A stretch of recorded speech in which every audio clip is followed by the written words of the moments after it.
వరి పరిశోధనల్లో జగిత్యాల జిల్లా పొలాస ప్రాంతీయ వ్యవసాయ పరిశోధనా స్థానం విశిష్ట సేవలు అందిస్తోంది. గత దశాబ్ద కాలంలో ఎన్నో రకాలు ఇక్కడి నుంచి విడుదలై రైతుల ఆదరణ పొందాయి. ఉత్తర తెలంగాణ మండలానికి అనుగుణంగా ఈ రకాలు రూపొందినప్పటికీ కొన్ని రకాలు దేశవ్యాప్తంగా సాగులో ఉన్నాయి. ప్రస్తుతం ఖరీఫ్ సాగుకు సమయం దగ్గర పడుతోంది. రైతులు రకాలను ఎంచుకొని విత్తనాలు సమకూర్చుకునే పనిలో ఉన్నారు. ఈ నేపథ్యంలో ఖరీఫ్కు అనువైన జగిత్యాల వరి రకాలు, వాటి గుణగణాలేంటో ఇప్పుడు చూద్దాం.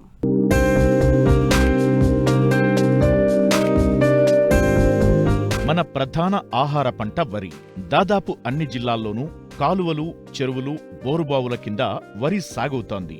ప్రస్తుతం వరిలో అనేక కొత్త వంగడాలను శాస్త్రవేత్తలు అందుబాటులోకి తెచ్చారు. చెరువులు, కాలువల కింద దీర్ఘకాలిక వరి రకాలు ఎక్కువగా సాగులో ఉండగా, బోరుబావుల కింద స్వల్పకాలిక రకాలు అధిక విస్తీర్ణంలో సాగవుతున్నాయి. రైతులు పాత రకాలకు స్వస్తి చెప్పి అధిక దిగుబడినిచ్చే నూతన రకాల వైపు దృష్టి సారించాలి. సరైన రకాన్ని సరైన సమయంలో సాగు చేస్తే ప్రతికూల పరిస్థితులను అధిగమించి 50% దిగుబడి సాధించినట్లే. మిగతా 50% సాగులో మనం పాటించే యాజమాన్యంపై ఆధారపడి ఉంటుంది.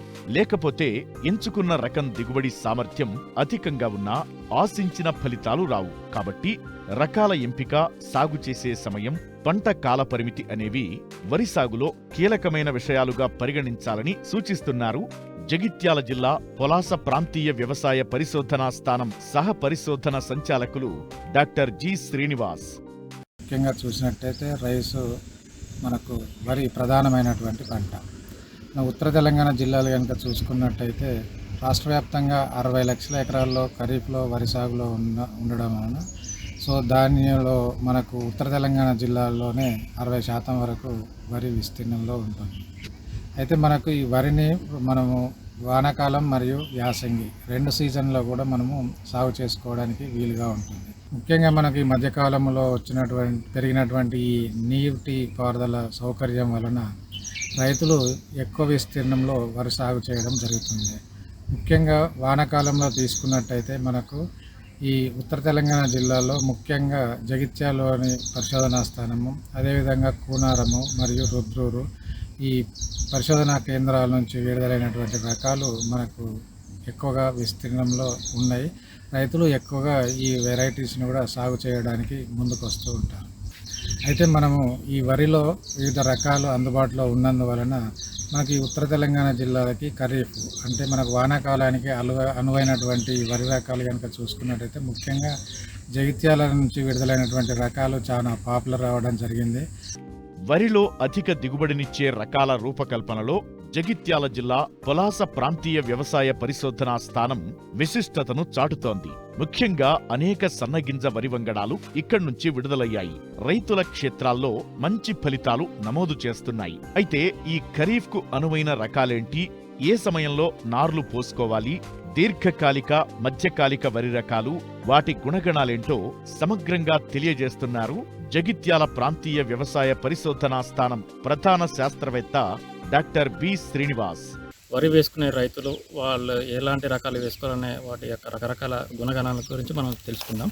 అయితే మనం సాధారణంగా చూసుకున్నట్లయితే యాసంగితో పోల్చుకుంటే వానాకాలంలో మనకు కొద్దిగా వెసులుబాటు ఎక్కువ ఉంటుంది.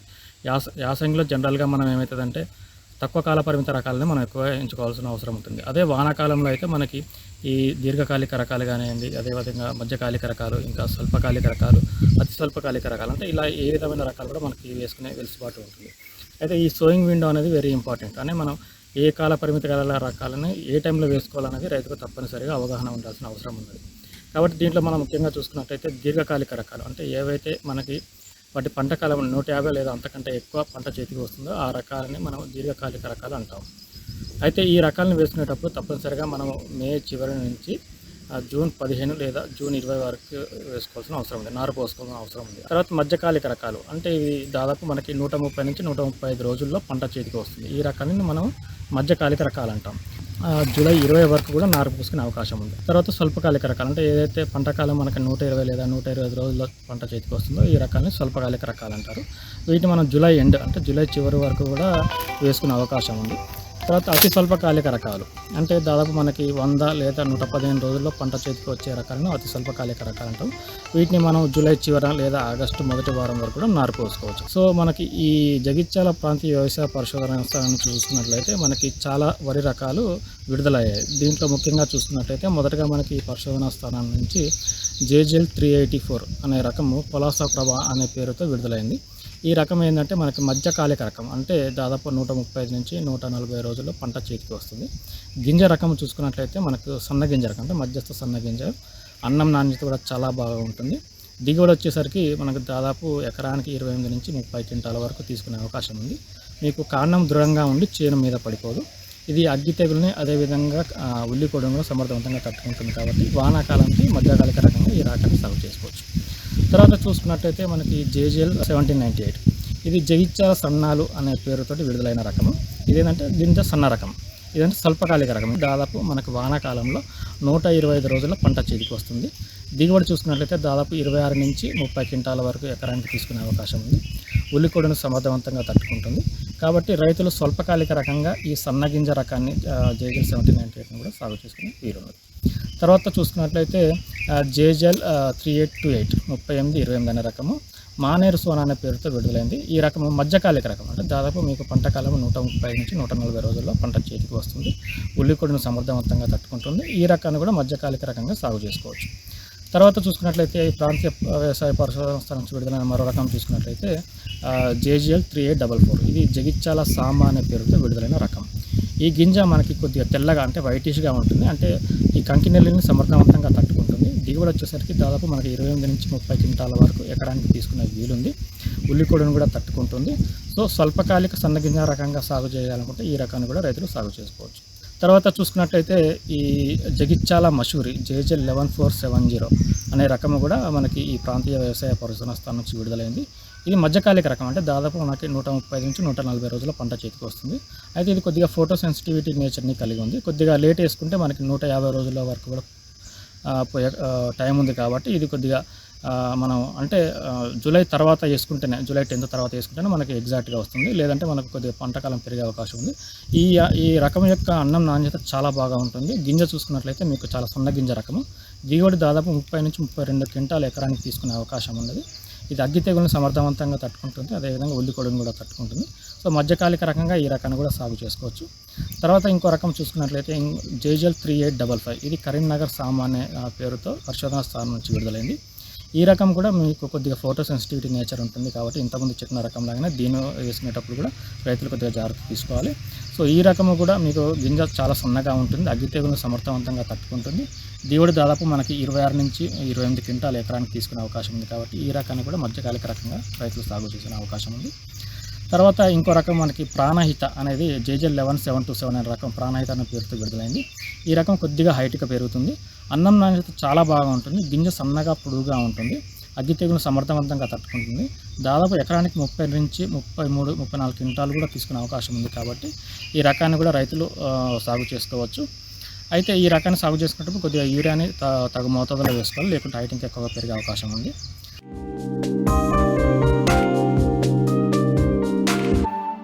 మన దేశంలో మిరప ప్రధాన వాణిజ్య పంట. దేశవ్యాప్తంగా 8 లక్షల హెక్టార్లలో సాగుతోంది. 6.5 లక్షల టన్నుల దిగుబడి వస్తుంది. విస్తీర్ణం, ఉత్పత్తి, వినియోగంలో ప్రపంచంలోనే మన దేశం మొదటి స్థానంలో ఉంది. ఉత్పాదకతలో హెక్టార్కు 1.9 టన్నుల దిగుబడితో ద్వితీయ స్థానంలో ఉంది. దేశంలో అన్ని రాష్ట్రాల్లో సాగు చేస్తున్నప్పటికీ ప్రధానంగా తెలుగు రాష్ట్రాల్లో ఎక్కువగా సాగుతుంది. అలాంటి మిరప వర్షాధారంగా సాగు చేసేటప్పుడు పలు జాగ్రత్తలు తీసుకోవాలంటున్నారు ప్రధాన శాస్త్రవేత్త డాక్టర్ శారద.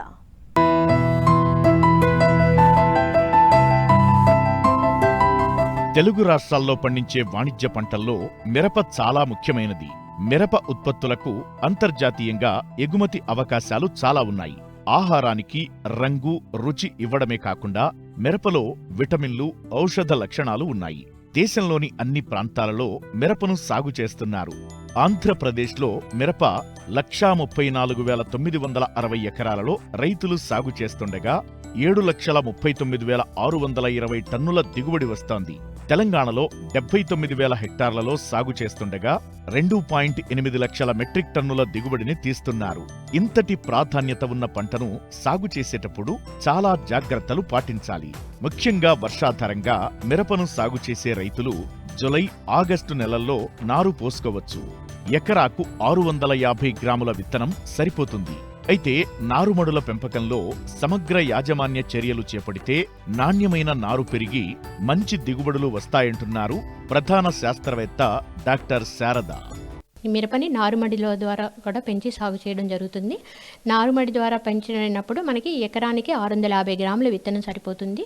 నేలలో తగినటువంటి సేంద్రియ పదార్థం ఉన్న సారవంతమైన నేలని, నీటి వసతికి దగ్గరగా ఉండేటువంటి నేలలు, కొంచెం పాక్షికంగా నీడ ఉండేటువంటి భూముల్ని మనం నారుమడికి ఎంచుకోవాలి. ఇట్లా ఎంచుకున్న నారుమడిని 15 సెంటీమీటర్ల ఎత్తు, 1 మీటర్ వెడల్పు, 30 నుంచి 40 మీటర్ల పొడుగు ఉండేటట్లు మనం నారుమళ్ళు తయారు చేసుకోవాలి. మడికి మధ్య సుమారు 1/2 మీటర్ దూరం ఉండేటట్లు కనుక మనం మళ్ళీ ప్రిపేర్ చేసుకున్నట్లయితే ఎరువులు చల్లుకోవడానికి కానీ, నీరు పెట్టుకోవడానికి కానీ, కలుపు తీయడానికి కానీ మనకి అనుకూలంగా ఉంటుంది. అట్లా మడికి అందుకని 1/2 మీటర్ దూరం ఉండేటట్లు మనం తయారు చేసుకోవాలి. నారుమళ్ళలో ఎటువంటి రాసాయనిక ఎరువులు కూడా వేయన అవసరం లేదు. కాకపోతే సేంద్రియ ఎరువులు, పశువుల ఎరువు కానీ, వేపపిండి కానీ మనం వేసుకోవాలి. ఇట్లా తయారు చేసుకున్న నారుమడిలో విత్తన శుద్ధి చేసిన తర్వాత మడిలో ఒక వరుసకి మధ్య 10 సెంటీమీటర్ల దూరం ఉండేటట్లు మనం విత్తుకోవాలండి. అట్లాగే లోతు కనుక చూసుకున్నట్లయితే 2-3 సెంటీమీటర్ లోతు ఉండేటట్లు వేసుకొని ఆ పైన పల్చగా ఇసుక కానీ, పశువుల ఎరువు కానీ, వానపాముల ఎరువు కానీ తేలిగ్గా చిమ్మి ఆ తర్వాత గడ్డి కంతో కప్పివేయాలి. నారుమడిలో విత్తనం వేసిన తర్వాత ఉదయము, సాయంత్రం కూడా మనం నీరు అందించవలసి ఉంటుంది. నారుమడిలో విత్తనం వేసిన తర్వాత 8 నుంచి 10 రోజులలో మనకి మొలక వస్తుంది. ఆ తర్వాత రోజుకి ఒకసారి నీరు అందిస్తే సరిపోతుంది. అయితే ముఖ్యంగా మనకి నారుమడిలో వచ్చే తెగులు గురించి చూసుకున్నట్లయితే నారుకుళ్ళు సమస్య అనేది ప్రధానమైంది. ఈ తెగులు ఆశించినప్పుడు మొక్కలు గుంపులుగా చనిపోతాయి. అందుకని ఈ తెగులు నివారణకి విత్తనం విత్తిన తర్వాత 9వ రోజు, 13వ రోజు, 21వ రోజు లీటరు నీటికి 3 గ్రాములు బ్లైటాక్స్తో నారుమడిని తడిచేటట్లు బాగా డ్రెంచింగ్ చేయాలి. అట్లా చేయడం వల్ల మనం నారుకుళ్ళు తెగుల నుంచి కాపాడుకోవచ్చు. అట్లాగే నారుమడిలో వచ్చే రసం పీల్చే పురుగుల నివారణ కోసము లీటర్ నీటికి 2.5 ml క్లోరిపైరిఫాస్ కానీ, 0.25 ml స్పైనోసైడ్ అంటే ట్రేసర్ మంతో కానీ మనం పిచికారీ చేసుకున్నట్లయితే రసం పీల్చే పురుగుల బారి నుంచి మనం కాపాడుకోవచ్చు. ముఖ్యంగా విత్తన శుద్ధి చేయడం అనేది ఏంటంటే ఖర్చు తగ్గుతో మనం మంచి ఫలితాలు పొందవచ్చు. ఎందుకంటే చాలా తక్కువ మందు మనకి విత్తన శుద్ధి చేయడం ద్వారా తక్కువ మందు సరిపోతుంది. దానివల్ల మనకి పిచికారీల సంఖ్య తగ్గడమే కాకుండా పిచికారీ చేసే అవసరమే రాదు. కాబట్టి ఖర్చు తగ్గించుకునే ప్రక్రియ. అంతేకాకుండా మనం ఎప్పుడైతే పిచికారీలు చేయమో అప్పుడు వాతావరణ కాలుష్యం బారిన నుంచి కూడా మనం కాపాడుకోవచ్చు. నీటి వసతి ఉండి సారవంతమైన నేలల్లో నారును పెంచుకుంటే నాణ్యమైన నారు పెరిగేందుకు దోహదపడుతుంది. అలాగే కొంచెం పాక్షికంగా నీడ ఉండే విధంగా ఏర్పాటు చేసుకుంటే మంచి నారు వచ్చి అధిక దిగుబడులను సాధించేందుకు అవకాశముంటుంది.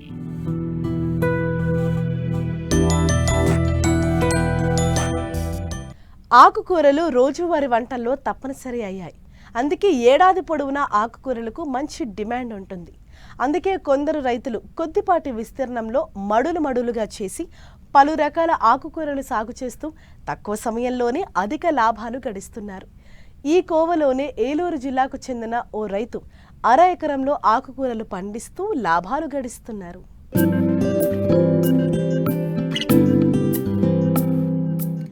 తక్కువ భూమిలో వివిధ రకాల ఆకుకూరలు సాగు చేస్తూ ఎక్కువ లాభం పొందుతున్నారు ఏలూరు జిల్లా కుక్కునూరు మండలం సీతారామనగరం గ్రామానికి చెందిన రైతు పగిడిపల్లి ప్రసాద్. 1/2 ఎకరం భూమిలో 1-2 గుంటల విస్తీర్ణంతో మడులుగా తయారు చేసి ఒక్కో రకం పంటలను 5 గుంటల నుంచి 10 గుంటల విస్తీర్ణంలో సాగు చేస్తున్నారు. ముందుగా మడులలో నేరుగా విత్తనాలు చల్లుతారు. 4-5 తడుల తరువాత 20 నుంచి 30 రోజుల్లో మొదటి పంట చేతికొస్తుంది. ఒక్కో గుంట ఒక్కో రకం ఆకుకూరను సీజన్ని బట్టి సాగు చేస్తున్నారు. ప్రస్తుతం పాలకూర, తోటకూర, సుక్కకూర, బచ్చల కూర, గోంగూర పంటలను ఎక్కువ సాగు చేస్తున్నారు. పంట చేతికొచ్చిన తరువాత కూలీలపైన ఆధారపడకుండా రైతు దంపతులు పంటను కోసి కట్టలు కట్టుకుని వాటిని భద్రాచలం, పాల్వంచ, కుక్కునూరులో విక్రయిస్తున్నారు. కొందరు వ్యాపారులు సైతం రైతు వద్దకు వచ్చి కొనుగోలు చేస్తున్నారు. నేను ఆకుకూరలో ఒక ఎకరం పండిస్తూ ఉంటాను నగరంలో. తోటకూర, గోంగూర, పాలకూర, చుక్కకూర, పచ్చల కూర, కొత్తిమీర అవి పండిస్తూ ఉంటా. సేంద్రియ పద్ధతిలో పండిస్తాం. ముందు దుక్కి దున్నుకొని మేము ఒకసారి తడిపి దాన్ని మళ్ళీ ఆ భూమి ఆరిన తర్వాత మళ్ళీ దాన్ని దున్నుకొని ఎరువులు వేస్తాం. ఆవు పెండ, గేదెల పెండ అవి వేసి మళ్ళీ ఒకసారి దున్నుతాం. దాన్ని అంటే సమానంగా దున్ని సదును చేసి కట్టలు లాగి మళ్ళు పోస్తాం. పోసి గింజలు అంటే ఒక రకానికి ఒక 10 మళ్ళు, 20 మళ్ళు, 15 మళ్ళు అట్లా వాటిని కట్టలు కట్టుకొని చేసుకుంటూ ఉంటాం. పోసిన తర్వాత ఆ గింజలు చల్లుకొని మళ్ళీ దంత పెట్టి దగ్గరికి లాక్కొని తడి కడతాం సార్. 20 కానీ యూరియా కానీ దుక్కిలో వేస్తే కొద్దిగా ఈ పెండ ఈ ఎరువుల మీద కొద్దిగా బలంగా ఉండి మాకు అనుకూలంగా ఉంటుంది కాబట్టి 20 యూరియానే మేము దాంట్లో కలుపుతాం దుక్కిలో. దాన్ని తడి కట్టిన తర్వాత తోటకూర కానీ గోంగూర కానీ విత్తనాలు వచ్చి తోటకూర ఒక 5 రోజులలో మొలుస్తుంది, గోంగూర 3 రోజులు, బచ్చల కూర ఒక వారం పట్టిద్ది, చుక్కకూర ఒక 5 రోజులు. అలా ఈ విత్తనాల రకాలల్లో మేము అట్లా వేసుకున్న తర్వాత ఈ పంట అనేది ఒక నెల 25 రోజులు కానీ నెలలో కానీ లోపల కానీ మాకు కటింగ్కి వస్తుంది. దీని ముందు చిన్న మొక్క అప్పుడు కలుపు మొక్కలు ఉన్నాయి. అయితే మేము అన్నీ ఏం చేస్తామని మేము భార్య భర్తలం కానీ ఇంట్లో ఎంతమంది ఉన్న వాళ్ళు వచ్చి వీటిని ఆకుకూరలో ఉన్న కలుపుని మొత్తం పీకేస్తాం. పీకేసి మళ్ళీ తడి కట్టుకుంటా ఒక 4-5 తల్లి కడితే నెలకి మాకు సరిపోతుంది ఆ పంట చేతికి రావడానికి.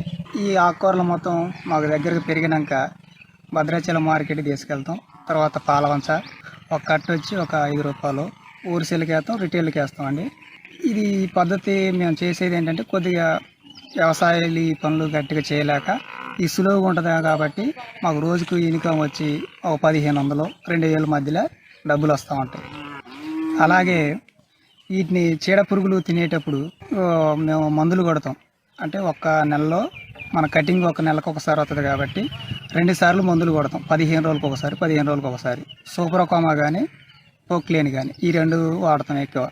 ఈ మచ్చలకైతే నేటివ్ కానీ తర్వాత అమిస్టార్ కానీ వీటికి ఎక్కువ స్ప్రే కూడా చేస్తూ ఉంటాం. అంటే 2 సార్లు నెలకు వచ్చి.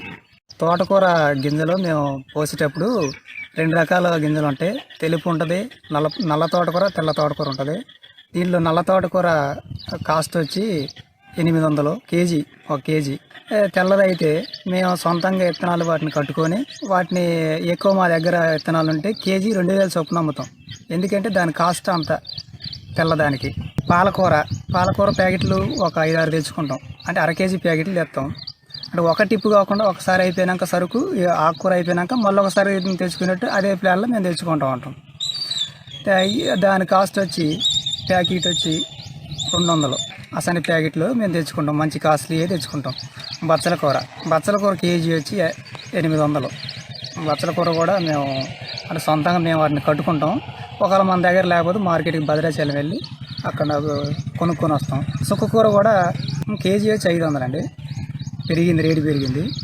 అంటే ఈ మధ్యన మళ్ళీ వాళ్ళు రేటు పెంచి మళ్ళీ 100 పెంచారు. 600 అమ్ముతారు కేజీ, 500 పోయి. తర్వాత వీటిని మేము ఒకేసారి 1 కేజీ 2 కేజీలు తెచ్చుకున్నాం. చుక్క పువ్వుని, బచ్చల కూరను 1 కేజీ అట్లా తెచ్చుకున్నాం. సరిపోద్ది అది మామూలుగా.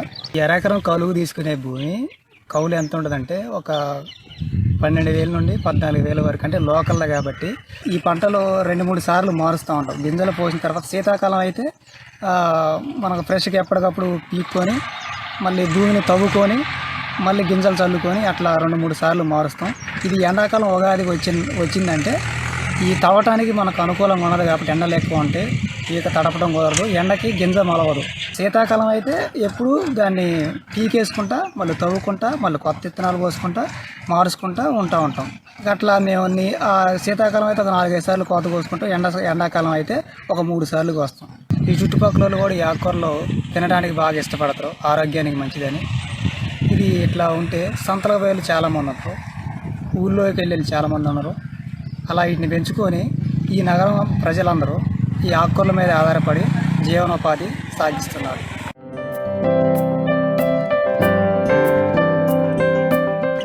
వ్యవసాయంలో సమస్యలకు, సందేహాలకు సమాధానాల కోసం మట్టి మనిషి రైతుకు అండగా నిలుస్తోంది. మీరు సంప్రదించవలసిన చిరునామా మట్టి మనిషి 10TV, road number 36, Jubilee hills, Hyderabad 500033. మా ఫోన్ నెంబర్ 0403010110 మరియు 8897186111